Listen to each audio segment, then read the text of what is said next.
hear the story of the two celestial sisters, Solveig and Aysu? No, of course. These are names we hear too little nowadays. Solveig and Aysu, the sun and the moon, two goddesses who watched over our world for millennia. Solveig, the eldest, brought warmth and light, and her rays nourished all that lived on Viraj. Aysu was mistress of the night. When darkness fell, it was Aysu's winds that brought renewal and rest. In the goddess's hands, Viraj became a fertile land, and many civilizations rose and fell under their benevolent eyes. Yet, as civilizations passed, one cult always persisted. Solveig, the star of life, was worshipped by mortals. As for Aysu, it is difficult for those nurtured by light not to fear the face of darkness. Yet Aysu did not take offense at first, but eternity wore at her, and Aysu's love for her sister turned to sadness to envy. Aysu's misery drew the eyes of two malicious advisors, Hugin and Munnin. Preying on her sadness, the great crows flattered her, praised her, and betrayed her. Tricking Aysu to exile herself to Viraj was easy for them. They knew the goddess craved her own place in the sun, and so it was that Aysu left the heavens, and the night, so vital to the world, left with her. Under Solveig's unrelenting rays, Viraj blossomed into jungles, then to deserts, and finally, as Solveig's strength was nearly spent, into ice. Without her sister, Solveig could not rest, and the sun became a dull, distant glow. The oceans, now claimed by frost, swallowed everything but the highest peaks. The world was dying. As for Aysu, weakened by her years of exile, she remained hidden in the shadows, nowhere to be found. That is, until our story begins.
As Aysu touched the strange flower, the buzzing, the whispering, dissipated with a final sigh and was replaced by a voice she recognized immediately.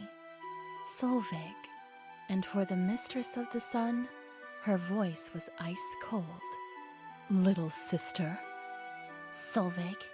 So now you can hear me? Good. Then follow me.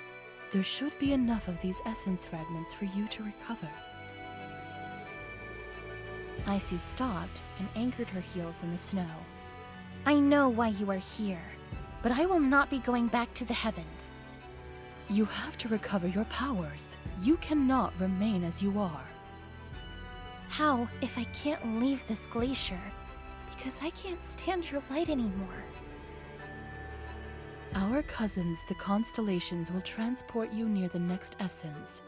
From there, we will find a way. Solveig hesitated again. You know, I would have preferred our reunion to be under different circumstances, but it is good to see you again. Yes, me too. And at these words, across the sky, the stars began to shine once more. Despite all that had happened, it was good to see their light again.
Massive ruins towered before the two sisters, what may have once been a fortress or a palace.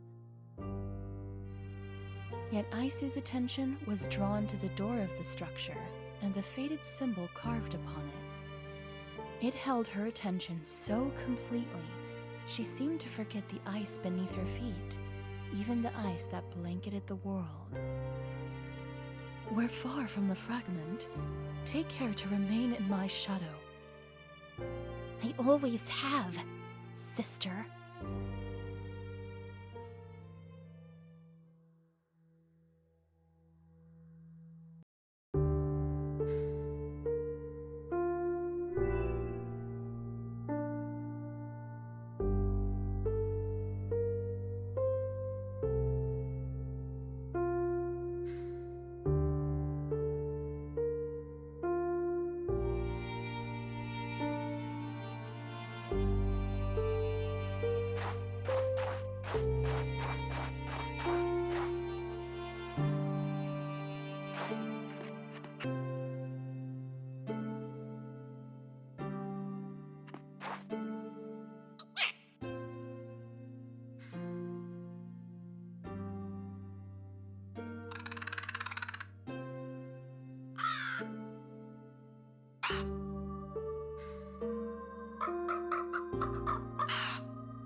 As she descended from the eternal azure, Aysu saw an armed figure pacing the ruins. A mortal. We had to come across one of them, didn't we? Fortunately, this time you're here. You can ask your servant to bring me the flower. Or at least leave me alone. For once. They are not my servants. For a moment, Solveig's beam wavered. So, what is he doing here then? Weren't these buildings erected in your honor? To worship you? He merely survives. They all do. Much has changed since your disappearance. Look around. Who would worship a sun that cannot melt the ice around them? Mortals now follow a new god, Samarg, the winged hound, a god of hunger. Beware his disciples. You are too weak to face them on your own. But all will return to normal when you come. But the young goddess did not respond. She was frozen, for another of Samarg's followers had approached. Luckily, Aysu had concealed herself and was hidden from his eyes.